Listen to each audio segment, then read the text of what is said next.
Hola, vamos a iniciar con esta unidad 3 de nuestro módulo de seminario de investigación 2, en la cual se titula Análisis y discusión de resultados, conclusiones y referencias bibliográficas. Reitero que en este seminario estamos aterrizando todo lo que en anteriores seguramente se revisó y enfatizarlo específicamente a una cuestión de una tesis, de la elaboración de una tesis. Y iniciamos con toda la parte de la presentación de resultados como parte de las gráficas, esquemas y fotografías. Es importante que se defina por escrito el propósito comunicativo que se realiza en la exposición de estos resultados, ¿no?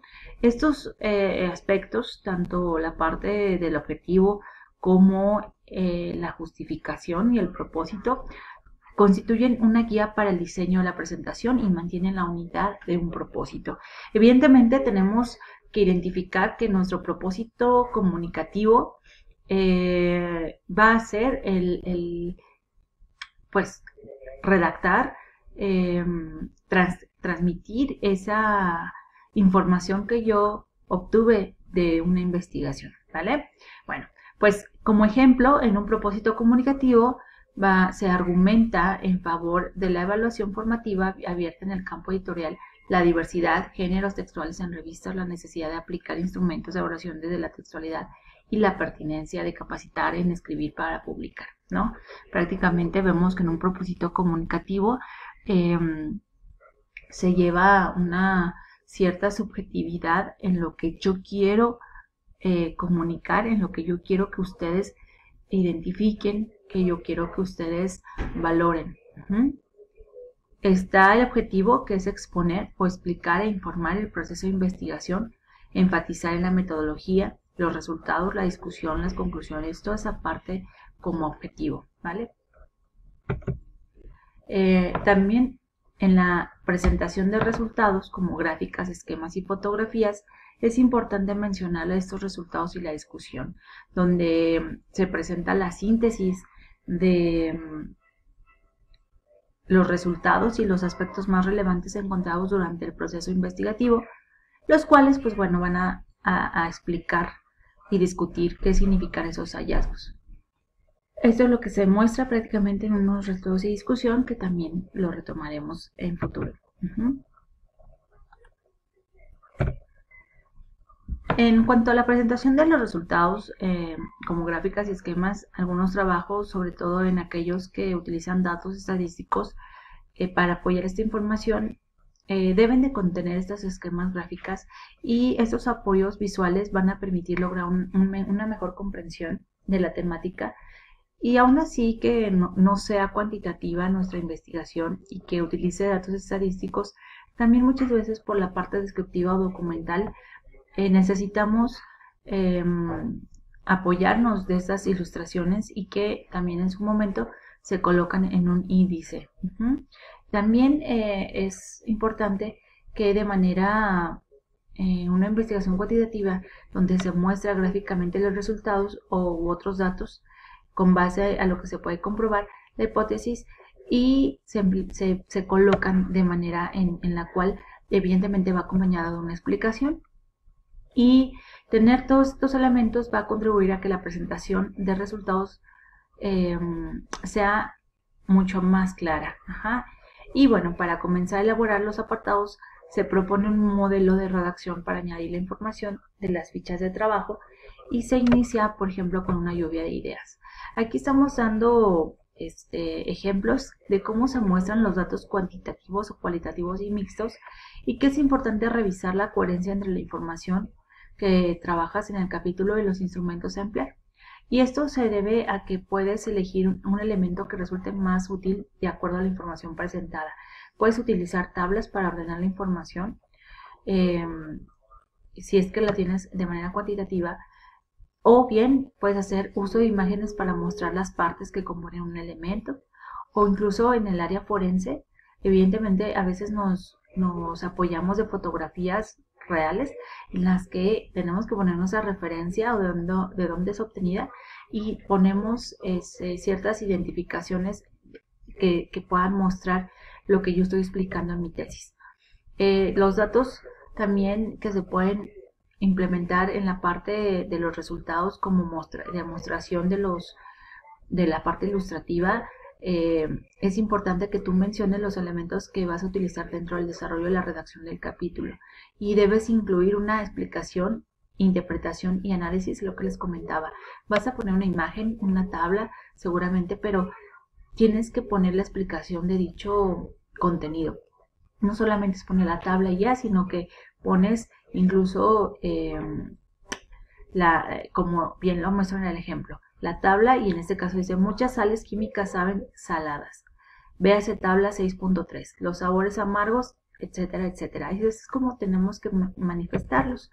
También hay referencia en gráficas, en donde hay elementos que aparecen, en donde tú lo tienes que ir explicando. Por ejemplo, aquí la referencia que hagas debe llevar los elementos tal y como aparece en la bibliografía de tu trabajo.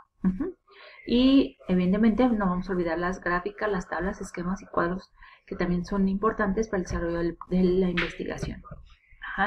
Y les pongo los atributos del enfoque cuantitativo, cualitativo y mixto, que ustedes ya tendrán la oportunidad de desarrollar en su trabajo, en su proyecto. En estos atributos del enfoque cuantitativo, entre otros, bueno, hay una secuencia, es deductivo, probatorio, hay un control sobre los fenómenos, una precisión, una réplica y una predicción, ¿vale? En la parte cualitativa, bueno, pues no busca la réplica, se conduce básicamente en ambientes naturales, los significados se extraen de los datos, es inductivo, recurrente, analiza la realidad subjetiva, no tiene secuencia lineal, hay una profundidad de ideas, se contextualiza el fenómeno. Y vienen los mixtos, pues bueno, los diseños mixtos van a lograr obtener una mayor variedad de las perspectivas del problema. El enfoque mixto es el mejor para poder hacerlo en cuanto a relacionar ciertos métodos de investigación, combinar métodos.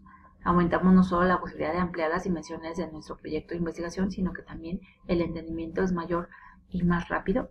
El modelo del enfoque dominante prevalece y bueno, el modelo de etapas múltiples alterna enfoques. Y también es importante mencionar que hay conclusiones, sugerencias para estudios futuros, en donde las conclusiones van a ser todos los elementos propuestos en la investigación, tienen como propósito obtener unos resultados y que dan cuenta de la formulación de la pregunta, tanto sus objetivos y la comprobación de las hipótesis. Va a permitir la interpretación de esos resultados y se redactan en forma de enunciados partiendo de los objetivos y de las hipótesis, ¿no? Las conclusiones también del trabajo investigativo no implica que el proceso haya finalizado o se concluyó. Pueden permitir algunas líneas abiertas o adicionales para continuar el estudio. Y también hay que tener en cuenta que no es hacer suposiciones ni conjeturas y hallazgos de los resultados que no se identificaron o de la bibliografía. También debes saber que aunque no parezca, es uno de los capítulos más importantes, porque de ahí pueden surgir comentarios finales acerca del trabajo. Es el cierre de tu lector espera para terminar de entender tu investigación. Y este apartado de la tesis es aquel donde el investigador va a condensar aquellas sugerencias que se originaron durante el proceso de realización del estudio. Y dichas sugerencias tienen que ver con dichos aspectos relacionados o no con la temática investigada. También con el fin de que las recomendaciones de la tesis sean un punto de interés y con validez académica, te sugerimos redactarlas teniendo en cuenta la siguiente clasificación. Bueno, evidentemente constituyen un ítem que va de la mano con las conclusiones de la investigación. En algunos casos las conclusiones y recomendaciones se redactan sin hacer distinción una de la otra. Estas se deben ser factibles para llevarlas a la práctica y contar con los recursos adecuados. Pueden elaborarse un plan de acción que indique las líneas de trabajo a continuar en la investigación. Y hay tres enfoques. El punto de vista metodológico, que van a ser unas recomendaciones que pues dejan abierta la posibilidad de que estos estudios posteriores se aborde el tema, o también se aplica la metodología empleada en el estudio de investigación de otros temas e incluso de otras áreas de conocimiento. También el punto de vista académico, que es importante que al finalizar el estudio se deje una invitación a la universidad, facultad, programa académico, compañeros, colegas, y pues evidentemente dejar la importancia de seguir investigando sobre el tema. Además, dependiendo de la investigación realizada, pueden quedar recomendaciones de mejora en el ámbito académico Y por último, recomendaciones prácticas, que es en caso de que un estudio sea aplicado a alguna organización, sector o económico, es importante siempre incluir en las recomendaciones una o varias propuestas enfocadas. Adicional a lo anterior, este punto puede ser de una extensión aproximada de una página o más, de manera que cada párrafo escrito sea dirigido a un actor en específico, y resulta relevante no extenderse, pues es un componente adicional de una tesis. Y también resaltar que en algunos casos no se incluyen las 3 categorías de recomendaciones, puedes mencionar alguna de ellas. En la referencia bibliográfica va a ser todo el conjunto de elementos suficientemente detallados que van a permitir la identificación de la fuente de la cual tú extrajiste la información. Incluyen elementos esenciales y complementarios. Los esenciales son aquellos sin los cuales no se hubiera podido identificar un documento como autor, título y pie de imprenta. Los elementos complementarios son datos útiles que se agregan a los esenciales, por ejemplo, números de páginas, nombre del traductor, prolegista, colección de serie, etc. Aquí les muestro los diferentes tipos de directrices de las referencias bibliográficas. Documentos impresos. Les dejo específicamente la imagen, pero también en su bibliografía van a encontrar estas imágenes para que las amplíen y puedan tener un ejemplo más detallado.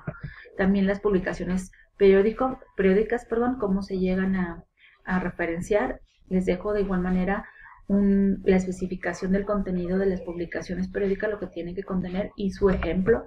Los documentos electrónicos, de igual forma, cómo llega a ser ese documento electrónico, a qué le podemos adjudicar que es un documento electrónico y evidentemente su ejemplo.